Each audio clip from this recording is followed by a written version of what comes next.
If you want to grow a community, a membership, low ticket community, well, I'm going to share with you how I grew one from $300,000 a month with less than 5% churn, and I didn't spend a dime on ads. My name's Chaz Wilson. I'm the founder of Master Networks, and in this video, I'm going to share with you exactly that, how I grew this membership organization to over $300,000 a month. And this video was filmed at a live event, packed, thousands of people online, business owners who paid to be in the room. Now you get access to it for free. So let's jump in. Today I'm going to share with you how I grew my low ticket monthly continuity and community to over $300,000 a month with less than 5% churn. Like it sticks and they stay. Here's the cool part. And I know you just heard all about ads. So without running any ads, in 12 years, we've not run a single ad. Not one. Now, I'm not saying I shouldn't. In fact, Brad and I were talking before he went up, and he's like, you probably should. And I'm like, I know I probably should, but it's really hard when we've been having this growth and this retention without running ads. And so I'd like to share that with you today. I'd like to share with you how we do that. Really quickly, I just want to tell you, we're a membership organization, a community.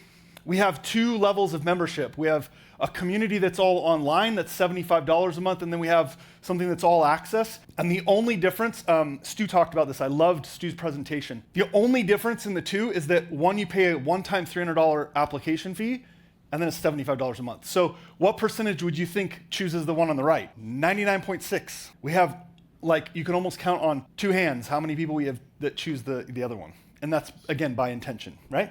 And so that's how we grow it. But I want to start with this. And I'm gonna share this with you. I want you to think about this today. I'm gonna ask you to do a favor for me, but it's really for you. But I speak all across the world, and I'm fortunate to, and I'm blessed to, and I honor that, and I appreciate every audience. I've never done the same presentation twice, ever. And what happens is every time I'm done, someone will come up and they'll say, and maybe it'll be you today at home, they'll say, Chaz, when you said X, Y, and Z, I loved that. That really spoke to me. And while they're saying that to me, in my mind, I'm going, those words didn't come out of my mouth. In fact, that's never a thought that I've ever had. But that doesn't matter. That's what they heard. So for today, I would like you to take notes on what you hear. Are you following me? What you hear, not what I said, but what you hear. I'm a big believer that if you listen to that internal voice, what you hear is going to lead you to what you need to do. In fact, Stu and I were talking backstage too, and I said, Stu, about a year ago, you shared something with me at a mastermind, and that thing led us to do something. But it was that thing that led us to the thing that's working. And so I appreciate that because it wasn't the thing he told me, but it's what got us going to then implement the thing that's working. Does that make sense? And if I hadn't really listened to what he was telling me, we never would have got to that thing. So I don't want you to worry so much about, do you capture everything up here? In fact, in a minute, I'm going to give you a QR code. You can take a photo, and I will just send you my slides because I really want you to listen. Is that fair? Okay. Everybody cool with that? Yeah. Online? Thank you. Board is not clear. Zoom in. Yeah. You know what's really cool about this board? It points out every mistake you've made in a PowerPoint or whatever. It's so big that you're like, wow, that wasn't a very good image or whatnot. So it's pretty cool. I want to share with you though where this really came in for me. I want you to understand what your business really is. Your business is there. It's a stage, just like this. And do you treat the business with those you serve with a stewardship to make an impact? That's really my purpose. My purpose is everywhere I go, my goal is to make an impact. And never was that more true for me than one day I was asked to speak. I live in Dallas, Texas, and I was asked to speak at a young professionals networking event. I was super stoked because they thought I was a young professional. I was like, awesome. If you're asking me to speak at a young professionals group, then you see me as a young professional. I love this. So I'm on my way with my team. We're driving there. My GPS is telling me to get off the road right here. Right? So in Texas, 5 lanes across, big semis, you're cruising, you're paying attention, and I know I got to get off the road here. And there's a big overpass, and my GPS is telling me to get off, and all of a sudden I see all the semis in front of me stop. Every red light, brake light's coming up, everybody's kind of swerving, and we just come to a complete stop, and I'm maybe 300 feet from getting off. And I see someone kind of at the top of the ramp in the embankment run down with looks like a blanket. And as we start to move and creep forward, I see people doing this with the cars, swerving out of the way. Now, again, mind you, I'm about to go speak to about 300 young professionals. That's where my mind is. And as I pull up, I see a body laying there. A young woman, just 20 seconds before I passed this overpass, had jumped off the bridge. And I now have to get off this freeway and go in and speak to 300 young professionals about business. And I don't know why, but there was one thing I could not get out of my mind the entire time. I don't know this woman. I don't know her at all. And the only thing I thought about was this. I wonder when the last time when someone said I love you to her. Now, before I go any further, you're probably like, what are we talking about? This is a business conference. 100% it's a business conference. And when I went in to talk to these young professionals, all I did was connect with them to say, I understand that what you do is hard. And I just want you to know that I love you for it, because you may not hear that. What was it Stephen said? It's called a shut up check, right? We all want that, but like what we really want is people to go, I see you. I see how hard this is, man. I see you struggling as an entrepreneur. I see that you're providing jobs for people. I see that some days you're sitting around the kitchen table going, I don't even know if we can keep the lights on. I don't know if we can make payroll. What I want you to know, this is my belief. I don't think you're one more funnel away. I know that's like saying this in this environment. I don't even know if you're one more ad. What I believe is you're one more relationship away from changing everything in your life, right? For me, and I'm sure it's true for you, is everything of significance in my life has come through relationships. This is my family, my 5 children, my significant other, right? These are my business partners. All the companies that I have come through business partners. They're significant to me in my life. The mastermind groups, the people I learn from, the people I get to share stage with. This is the relationship game. This is what's important. I love that so many of the speakers backstage, and I don't know all of them, I've got to meet them, that when they walk in, how many of us are giving hugs to each other, right? And same with you guys in here, okay? This is one relationship that changed my life forever. And I hope before I really get into the meat of the content, I mean, this really is it, but I hope that you understand something. This gentleman came into my life because I recognized him as somebody of value. He'd built 3 national brands as sort of like an integrator in those brands. He didn't start any of them, but he took them to superstardom. Okay, I could name them, you've probably heard of them. But here's the thing. I reached out to him via email and he came to my office to spend some time with me. I paid him for the days. He sat across from me. You guys, we had no money when I started this, like many people when they start a business, that I couldn't afford blinds on the window. And here's this like mentor guy that I honor and respect, and he's sitting across me. Pick who that is for you in your life. If you had that one meeting you could get with somebody, and they're now in your office, and he's sitting right across from me, and the sun is like beating through the windows, and every 10 minutes we're like sliding our chairs like 3 more feet. I'm so embarrassed. Like we just keep sliding. And further, I'm like, the bathroom's there. Like we're gonna end up in the bathroom if we don't, like, this doesn't get figured out. But I remember one day him saying something to me. I explained the whole vision of our organization and what we wanted to build and the community that we wanted. And he said something to me. He said, you're gonna have to get good on stage. I was like, I'm an introvert. I don't like this. I'll share with you an example in a second. And maybe you feel like that too. Maybe there's some resistance that you have in the mission that you're on, the purpose that you have in the calling in your life, that you feel the same way. Maybe it's not speaking on stage. Maybe it's like Steve said, it's getting in front of the camera. I don't know what it is for you, but that's what it was for me. And I actually thought I had a workaround on this. I said, his name's Dave. I said, Dave, I have this great idea. There are world-class speakers. Let's just hire one. And he looked at me like I said the dumbest thing on planet Earth. This is what a great mentor would do. He said, Chaz, let me ask you a question. You want to change the world. That's what you talked about. You want to leave an impact on the world. Why not you? Why not you? Every great movement starts with one person. You guys, it's not that complicated. Every great movement starts with one. The greatest movement of all time had the simplest marketing message. It was 3 words, and it said, come follow me, and he only needed 12. Thank you. That's how it started. You guys, there's so much power in just starting and moving in a community. By the way, this is the QR code if you want it. You can get my slides. I did look right before. It says join my newsletter. I promise it's the slides. My team, they didn't change that piece, but okay? So you just put the email, we'll send you the slides, okay? Awesome. So I just want you to hear. That's all I want you to do is hear today. Hear what you need to hear. And it was the same for Stephen and I when we met in Mexico. We were sitting across from each other at dinner. And after we were done, the conversation was a lot like this conversation. Anyone ever seen the movie The Founder about Ray Kroc? No, you guys haven't seen it? Go see it, okay? Go watch this movie, right? It's about McDonald's. Ray Kroc's story about McDonald's. And there's this great scene in here, and now I'm gonna ruin it for you, so, okay. Here, Mr. Sonnenborn over here, he meets Ray Kroc, and he's here, overhears a conversation in the bank. Ray's looking for a loan to expand this business, right, that he's got with the brothers. And he's in a financial pinch. And so he hears this, and he goes to him on the corner, and he says, look, I could help you. And he comes in and he looks at all his financials. And then he says this phrase to him. He says, Ray, you're not in the burger business. You're in the real estate business. And this big aha comes to him. Oh my gosh, I'm in the wrong business. And if you look at where McDonald's is today, clearly, do they have the best hamburgers? No. But when you look at their revenue compared to other companies that sell burgers, it's a monster gap because they're in a different business. And so I submit to you today, some of you are you're playing the wrong game. And I think what you're gonna learn over the next 2 days is how to take the right game and then put all the pieces together. Does that make sense? Maybe it doesn't yet, but I think it will by the time I'm done. And so when Stephen and I were there in Mexico, it's never a good idea to eat sushi in a really hot restaurant. We were having sushi and we're talking and it was really loud, so I felt like we were yelling at each other, right? And we had this conversation and it was like, he shared some things with me and I shared some things with him and I was like, oh my gosh, I'm playing the wrong game. Or he said, would you come to my event? Later we talked about this. Would you come to my event and share this? Because here's the thing. Many of us want continuity, right? All of us want continuity. We want that recurring, like I shared on the opening slide. What we want is a lot of us want to build a community, but we're not treating it like a community. We're treating it like a membership funnel. And I'll share with you what I mean. So a lot of it is a visual. I actually built this after one of the other presentations today and added it. So I was like, this big slide's gonna show my spacing is off and all of that, but I think you get the point. We treat like a funnel, like get the lead, give the offer, the sales funnel, send them to the product. That's not what community does. Community's like this. The community is in the middle. The community is what the product is, and you provide things to that.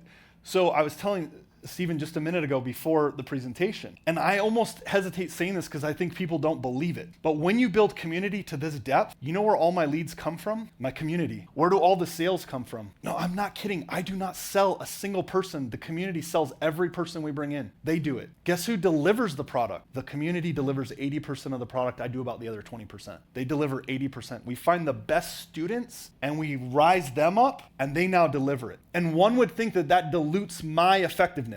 No, I'm rising people up. I'm making an impact. I'm using the business as a platform for them to rise up and be stars. Now, occasionally you'll have somebody with a massive ego that then goes, well, I could do this too. Well, okay, go. You can knock it out. I hope you do. I wish you the best. And all the upsells come from within inside our community. This is why, and I'm not saying I shouldn't run ads. This is just why I haven't. Does that make sense? I think if you build a really in-depth community where there's so much value and you put them at the center, they do that for you. And that's what this is too. That's what's gonna bring it to you. Kind of look at it like this. Membership continuity generally is linear, like I explained, where it's exponential like a flywheel when you put the community at the center. Okay? Versus product-centric versus community-centric. And it feels a little bit, I remember talking to Dr. Ben Hardy about this. It can feel a little bit like you're giving up control because you're letting the community really drive a lot of things. But then you know you get it right because they're driving it, okay? Difference is you capture customers versus attract customers, the creator versus the curator and communicator. The thing about a membership community, I'm gonna demonstrate this here in a second, is it's kind of low leverage. You don't have a lot of leverage, whereas a community, you leverage the network effect, okay? So it's like this. Alex Hormozy had a slide like this in one of his launches. I love the visual of it. For every 1 unit of effort, I want to get at least 4 out. Does that make sense? It's like, for example, if today I record this, I could cut it into small clips, reels. I'm going to put 1 energy of effort, right? And I'm going to get 4 or 5 out of it. You guys get that concept. The idea is, how could I do that with the community? This might be a better demonstration, and I'll walk through it. I know it looks kind of challenging, but Sarnoff's law is that the value of the network increases in direct proportion to the size of the network, okay? V equals N. The value equals the size of the network. But I love this visual, is that this is what a lot of us tried, and this is what I did at the beginning, is I was in the middle or the product was in the middle, but I only had connection to each member individually. Does that make sense? Like they join a thing and I'm delivering it to them. Even though there's a lot of people in it, I'm only connecting with you and then you, but it's only me connecting to them. When I started to understand Metcalfe's law, which is the value of the network increases to the square of the number of users in the network, meaning how could you connect with him? How could you connect with her? You see what I mean? And as soon as that starts to happen, there's more value to the network. I think Stu was talking about overwhelm can come because we try to add so much value or we try to add so much content that then we think is perceived as value. But what if the values with the content is here? Like today, have you met somebody new? Online, can you meet somebody new in the chat? I don't know if you have the capability, but what if you could meet somebody new in the chat and set up an opportunity outside of this to connect? That's valuable as well, not just the content being shared. But even better is Reed's law. The networks may grow proportionally to the network size, but there are forming groups that scale faster in value than others because of the influence or interconnectedness. So inside of our network, we actually create little sub-networks, sub-communities based on niches, interest, experience, and so forth. And now I hope I'm painting the picture that you see that they go, oh wow, they're bringing people to it. Because why? They see it as valuable. So all you do is create the framework, put people in it, and I'll share with you how to do that. I call it the 7 C's of community. You ready to hear about those? Is this making sense? Yes. Are you having some ahas about how you could put the community at the center and drive it? The first I'll talk about is the calling, because you have to start there. And for me, it was like, the only thing I knew is that I knew I wanted to make an impact in the world. That was it. I don't really know. I didn't even sure how. You talked about purpose this morning, Stephen. I just know my purpose is that when I can get in front of other entrepreneurs, good things happen, right? That meeting I was talking about with Dave, my mentor, by the way, unfortunately, he passed away during COVID from COVID. It was a very tough day. He went into the hospital. He texted me one day. He said, hey, when I get out of this, I got a story to tell. He'd been in there like 2 weeks. And I texted him something. I said, I can't wait to, have lunch and let's talk about it. And I'll never forget, it was on a Wednesday, about 1 o'clock in the afternoon, I was on a Zoom and I had this voice inside that said, send Dave a message. And something about me is I'll just follow it. I feel like it's just like, I think God gives me more of those because I just act on it, if you know what I mean. And sometimes I think I'm wrong. I'm like, well, I thought that was an impression I should follow, but they're like, I don't know why you're doing this. I'm like, okay, I didn't know either, but I was just thought I'd do something. And so I didn't know. I just sent I sent Dave a message, and I remember it was like 1 o'clock in the afternoon. I sent him a message and I said, Dave, I can't wait till you get out and connect with you. I just want you to know how much I value our friendship. I love you. And he passed away that night. And I'm so thankful that I followed that he knew and he expressed back to me that appreciation. But the reason why his relationship is so important to me is he saw in me what I didn't see in myself. And he pushed me to follow that calling by asking the question, why not you? And I don't know if you have that in your life, but I'll be that today. Why not you? Why not you? Why not each and every one of us? Okay? I didn't forget a slide here. I'm just going to set up a picture here. This is also why it was so hard for me. See, I was a very, very shy kid. Very shy kid. Any other introverts in here that you even sitting in here and talking to somebody at the break scares you to death? Yeah, you're not me. You're pointing to him, he's the introvert. Yeah, that was me. In fact, my parents thought we're gonna break this kid, okay? Because I was so shy. I used to hold my mom's leg. She'd walk me to school, okay? First time I got on a stage with about 400 people, my mom and dad were in the front. I lost it because I could just see that look in my mom's eye. Because she was like, this is the kid? Guys, if you don't believe me, my parents put me in soccer because they're like, hey, he'll make friends. We went to go take the photo for team photos. Now everything's digital, but it was back in the day where they take a little board and they put they actually spell your name on a little thing. Anyone old enough to remember that? They actually spelled your name with metal or letters on that, and then set it on your feet and they hand you a ball and they're like, all right, smile. And every time the cameraman would give me the ball, and he'd walk back to his camera, I would take the ball and I'd put it up in front of my face because I didn't want to be seen. I didn't want to be seen. For crying out loud, my parents put me in corduroy shorts. Who does that to their child? Okay? That's how many of us are. We don't want to be seen small, so we just don't start. That's how I was. And the fact that I get to be on stages all over the world today, I don't say that as I'm just trying to help you relate that whatever it is for you, push through it. That's probably the other side. You talked about the barrier is actually the bridge. This has been the bridge for me. Whatever it is for you, you have to answer that calling. The very first meeting I ever did, I'm in a suit and shirt and tie. Yeah, I was like, that means I'm important. People will listen.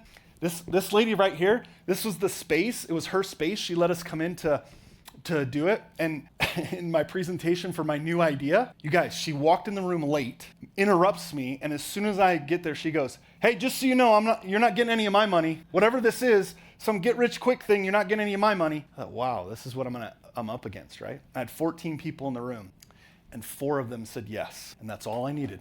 I'm just saying, it's 4, right? It wasn't 12, but it was 4, and that's all I needed, and it just started to go. But what I know is it's hard. It's hard. My team took this photo of me one time after a presentation I did. I just felt the weight of the world. I had several of the members of our community who had gotten terminal diagnosis and passed away. I just lost my mentor, and I got off stage delivering a keynote, and I was like, I just felt this, right? I just felt this heavy as the head that wears the crown, if you know what I mean. Some of us have spouses or significant others, and it's hard to go home and have that conversation. It's tough. I didn't want to go home and burden my wife with those conversations, but I needed to answer the call. And so I built a community that was just like me, entrepreneurs. I wanted a community that I could connect with and say, I know it's tough. I see you.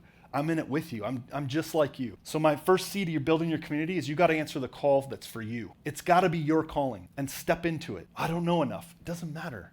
Actually lean into that. Lean into I don't know it all, but I want to work with you to figure it out. The second C to your community is you've got to have a culture. You've got to define it. If you don't define it, the community will, and that can be dangerous. So you've got to clearly define it. I think what's fascinating to this is if you ask any of our members, the calling, that lady is wild, somebody put, right? That's what I want to build. Thank you, Charles. I hope that this is helpful in what you're trying to build. But when you build your culture, if you ask our members throughout the world in there, almost all of them could actually recite our 5 core values. Isn't that incredible? Not their core values, our core values. That's incredible, right? Because you've got to create them. So here, we created a little shield for this. Relationships, improvement, contribution, accountability, and results. Those are our core values. These are the things that we do as community members. They become the guardrails. Somebody asked me one time when I was teaching on this, they said, how do you figure out who comes into your community and who stays and who goes? That. And our community becomes like the TSA. If you see something, you say something. And I'm telling you, it's like a flywheel that just spits people out if they don't fit the culture. They don't want to be there. And so it helps it be really simple. It also can be the application process to which people come in, okay? We created a document called Be Brilliant in the Basics. And this is what we teach people. And don't worry about this. This is just an example of what we did. What I'm trying to help you understand is in a culture, if you look at the top, what does it say? Learn the language. That might be something to write down. If you're creating a culture inside your community, create a language. This is the thing my mentor shared with me. He said, Chaz, you got to create a language that's yours. Think about a church or a club or like, I did a thing on this about CrossFit. Does CrossFit have certain language, certain words, certain phrases, certain terms? And they created a community. And if you're outside that community and someone uses the phrase, you don't know what it means, right? And you're like, I need to know what that means. It draws people into the community, right? All kinds of organizations have that. Does yours? Do you have certain language or acronyms or things that mean just for your organization? We do. We have a ton of them. And so when new people come in, they're like, wait, what does that mean? Good, I want you to ask. So you ask the question, you learn what those things mean, okay? So we just say, learn the language, leverage the systems, and live the culture, okay? So that's one of the C's. The next one, the curriculum. For this group, this is fairly simple because this is the thing you deliver. For us, we have we have a university, we have schools, we have books that I've written and other people, and we do training every week, every day, all that kind of stuff, like for $75 a month. This is why people don't leave. I remember the first time I was in front of we talked about this, I was in front of Russell Brunson, and we were talking about it, and he was kind of giving me some advice, and he's like, wait, how much is your membership? Well, at the time, it was $50 a month. And when we started, it was $39.95 a month. And his response was like, wow, that's almost dumb. That's a no-brainer. I'm like, yes. It's not about, for me, maximizing every dollar to say it could be worth $300. Sure, it could. And maybe I should charge more. I'm not saying I shouldn't, but I made it affordable and it's world-class education. Guess what? When people come, they don't leave. They're like, $75, that's a decision I don't really have to make once I've made it once, okay? So we deliver a ton of curriculum. What's the curriculum you're delivering? The next one, communication. How do you communicate to your community? This one's, if any of them you took notes on, this would be the one I would say asterisk, because it's all about the communication to your audience and communication, or your community, okay? I love this. Audrey says, yes, we have brand language as well. Yes, have that brand language. That's great. Thank you for making that comment. By the way, at Zoom, is this making sense for you on Zoom? This helpful? Love to see your ahas here as I get to wrapping it up. Communication. I love this from Seth Godin. Seth Godin said this in the book Tribes. You have 4 kinds of communication. The leader to the tribe to the leader, tribe member to tribe member, and tribe member to outsider. Remember that flywheel I had? This is why they take care of almost all of those points, because of the communication. And I'll show you what I mean. So for example, the leader to tribe, right? This is me being able to communicate to the community. I do live events, okay? I do a lot of these live events. I have online Zooms. I do things through an app that we have. I'm constantly in front of our people communicating messages of inspiration, impact, education, whatever I can to help them along the journey, because I know it's hard, okay? Then the tribe to me, can your community reach out and talk to you and share feedback? Feedback's the breakfast of champions, you guys. If they can give you feedback on what needs to be improved, guess what? When you go to your planning sessions, you get to implement the things they just told you. I mean, literally everything we've developed has come from our community. And I heard Stu talk about that as well. Everything comes from them. We don't have to be super creative at all. They tell us, okay? So we do this event where I do a Q&A with them and give feedback, and we throw around the catch box. And some of it's pretty funny. I mean, some of it is like, hey, your graphics could use improving on the educational pieces.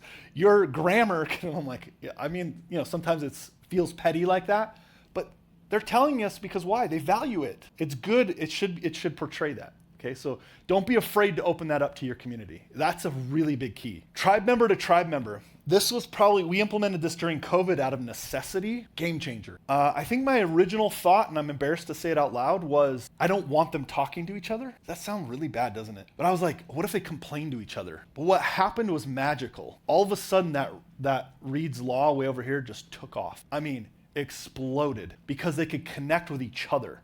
And they actually started doing during COVID lives on Facebook together, sharing our messages on Facebook. It was amazing, okay? And then tribe member to outsider. We do events all over, virtual, in person, and every one of those events is filled by the community. They invite everyone to the event. I show up and deliver with other people, but they invite everyone to it because they're being blessed by what we've created. They want to bring their friends to it. Just a little super trick, if you want, or added thing to this, is we frame everything that we do as a gift. Meaning, hey, would you like to bless the life of somebody with Master Networks? Would you like to gift this to another entrepreneur? Share the gift of Master Networks. Like, it's all in my language with them. So they don't feel like they're selling it. They feel like they're gifting it. Does that make sense? Simple little thing I learned. I can't remember where I learned that, but I started implementing that as our line. Okay. So some of our communication is we have an app that we communicate with our people all over. I got this message the other day, like less than a week ago. And it's not so important what it all says, but I thought it was interesting. He said, when I joined Master Networks, I was a very different person. Only through my journey over 4 years was I able to be experienced enough to, number one, appreciate your teachings, and number two, feel confident that I could share them effectively. Wouldn't you love if people are telling you that they will go share your teachings effectively to others, and that's their desire? Thanks.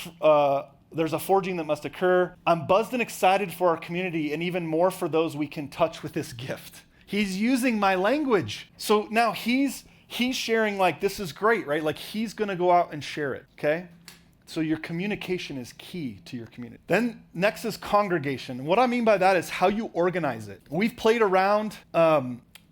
Charles says, my community is programmers. Is this different? Yeah, different language. You just find the language that works for programmers. There's a language there.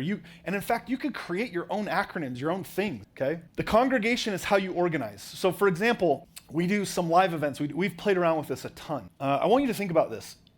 Sometimes there's blessings in how you have to pivot. We were all in person. Every event was in person, then COVID hit. We had 480 in-person events a week that all had to go to Zoom within 1 week. And we pulled it off. But that's why, because the community pulled it off. Yeah, thank you. Thank you. I wasn't looking for... It was phenomenal. Yeah, thank you. But we said, this is how you're going to do it. We're going to ask you to do it. Here's how you get to Zoom. Here's how you get an account. Like, we had to walk through it, and we just went, and then they took off. You know, the interesting thing about community, I meant to say this at the beginning, is that when economic times happen, or someone makes a statement about you publicly, because it'll happen when you get big enough. I had somebody that it's a long story, I won't bore you with it, but we had to ask him to leave because he didn't fit our core values. And he went on a social media tirade about me and started tagging people that he knew I'm connected with. And you know what was fascinating? That gut instinct of mine was to respond immediately, like probably everyone. You hit me in the face, I'm ready to fight back. And before I could even type, I started seeing person after person after person in my community come in and go, that's not the Chaz I know. I don't know what you're talking about. That's not been my experience in Master Networks. You guys, there's an insulation that happens when you build a community, and it's fascinating, okay? So your congregation means, how do you organize? Do you have groups, cohorts, meetups, chapters? I don't know what works for you, but however that works, find how you make that happen, okay? Do it somehow, have some way for them to organize together. I promise you that value will be it'll be invaluable, because they'll come together and they'll share insights they're getting from you. Okay, connection. You've got to build connection with people. This is why I love doing in-person stuff too. I think a mistake is to have everything virtual, everything online, everything in an app, everything. That's great, 80% of that, fine, but have 20%, get a way for them to get in front of you with you. So I travel all over and I'll do retreats with people, I'll do workshops, I do whatever. And all I'm doing is finding ways to develop leaders, ambassadors, super users, advocates, whatever you want to call them. When I do these, I'm delivering content. But what am I really doing? I would do an event like this with you guys. I deliver the content, and what I'm looking for are the people that go, I want more. I want to be more fulfilled in this organization. And I go, hey, let's talk. I've got a path for you. I've got an opportunity for you inside of it. And that's how we develop all these leaders. That's why it's so important. Okay, celebration. This is the next one. You've got to celebrate success with people. I love Stu's success path. And as you take them through that transformation, how do you celebrate it? I use an acronym called AIR. So just with my team, it's really easy when we talk about this. We're talking about giving it air or oxygen is awards, incentives, and recognition. So when we do something, we lay something out for people. It's like, what's the air we're going to give this? Meaning, what's the award, what's the incentive, and what's the recognition? So for example, this is just ours. Again, it means nothing to you. I'm just using it as an example. We do a ton of these awards for people based on revenue they've generated through our organization. And then we created a Blue Coat Hall of Fame. I mean, they're like $80, and these people wear them all over town, all over. When they speak at events, they'll wear them. It has our logo on it, has a Hall of Fame for different things about it. And so we just recognize people and give them awards for this. Okay, incentives. This is really small. I know at Zoom, you probably can't see this. All those say is little $10 amounts. I went into one of our members' accounts. So here's what we do. We say this is now how my members bring in more people. What's your name? Tony. So I say, Tony, you're now an active member of our community. If you want to sponsor other people into the community, you want to invite them in, which we give you a million reasons why you want to. As long as you're active and they're active, we'll pay you $10 a month for every person, as long as you're both active. So where does my acquisition cost? That's my acquisition cost, right? So you're $75 a month, you get basically 8 people. You're getting reimbursed more than you're paying in, right? What's fascinating is we only have about 28% of our people actually even take advantage of it. And over the last 12 years, we've paid out $3.5 million on $10 incentives. Is that crazy? Yeah. And they can just go in, they can cash it out anytime they want, and they can trade it in. So it's an incentive. So that's why they're driving all the traffic, okay? And then recognition. The recognition that we have our own software, and inside of it, they can see inside of Master Networks Incorporated across their region or in their chapter, they can say, hey, who's the top sponsor? Who has that month? Who's done the most face-to-face? Guys, all I've done is create the activities I want them to do. So a face-to-face in our organization, we say, hey, Tony, let's you and I meet on Zoom or in person, and we teach them the bond formula that I created on how to connect, and then they track them inside our software. You know what else this does? When somebody is contemplating quitting, they can look at all their metrics and say, you know what? I've had a return on investment in this. I have had value. Maybe I shouldn't quit, because they're tracking all the things that we want them to. How many people are referring others inside for business? And then what size of our top groups?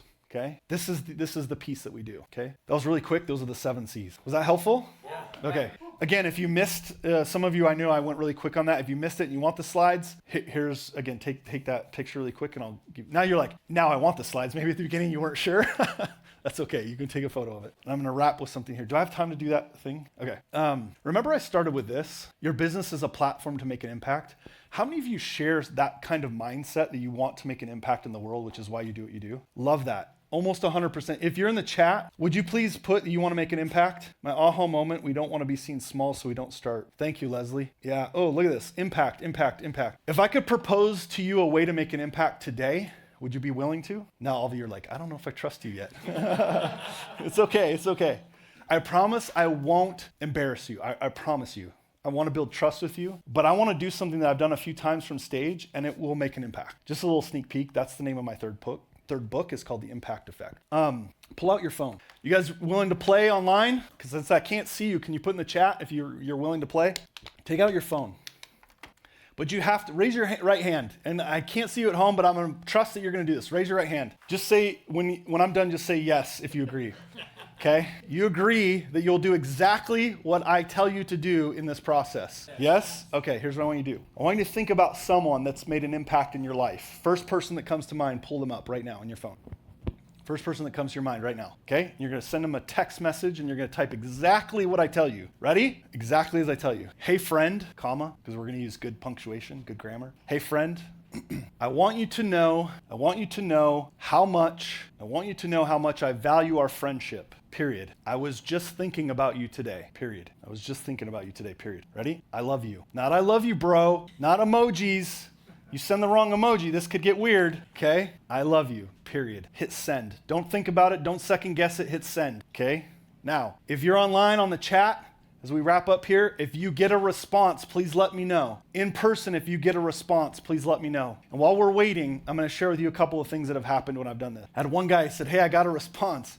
And I said, who'd you send it to? He said, I sent it to my wife. I said, what'd she say? He's like, who's this? I said, man, you got to go home and fix some things, because if you don't say that enough to your wife, you need to, okay? On a serious note, I did this one time, and a guy said, I got a response, and I need to share it. And the response, I shared this with Stephen. This was hard. The response was, how'd you know? To which he responded back, how'd I know what? He says, my friend, I bought the bullet yesterday. This man was planning to take his own life, which then engaged a conversation, and he stepped out of the room and called him and took care of his friend. Someone said, I got a response, shake and bake. I don't know what that means, but that might be an insider thing. I don't know. Okay. I did one in Atlanta I'll never forget. Anybody get a response in here? How many of you chickened out and didn't hit send? No? Okay, awesome. You did? Hit send, man. Send it. You guys, who'd you send it to? Who did I send it to? Yeah, who'd you send it to? One of your coaches. Okay. Hold on. Do we have a catch box? Oh, wait. It's over here. Hang on. Hang tight. I want everyone at home to hear this. And I know I'm out of time, so I'll be quick. Who'd you send it to? My mom. Your mom. Okay. So she's probably working right now. So she's a CEO, so limited responses, but she held the little thing and selected the heart emoji. That's great. You probably touched her, made her day. How often do we stop and say it? And especially when it's not expected in the middle of the day, right? You guys, I'll never forget, and if any of you get another response, let me know. I was in Atlanta, and this one I'll never forget. Guy over to my left, he starts crying. It was visible, he's shaking. There's about 500 people. And I just said, does anyone want to share? No, one person shared. I'm like, did anyone else? I feel like there's one more, and he's a share. So finally he took the microphone and I said, who'd you send it to? Oh, this one chokes me up. He said, I sent it to my daughter. I haven't spoken to her in 12 years. I have 3 grandchildren I've never met. And her response is, Dad, I love you too. It's been a long time. We need to talk. A text message. A text message. If you think the power of your words don't matter, they do. If you think you're just in business for transactions, then you are. Does that make sense? If you treat your business like the platform it is, with the stewardship you've been given to make an impact in this world, then you will. That's all the time I have, you guys. Thank you.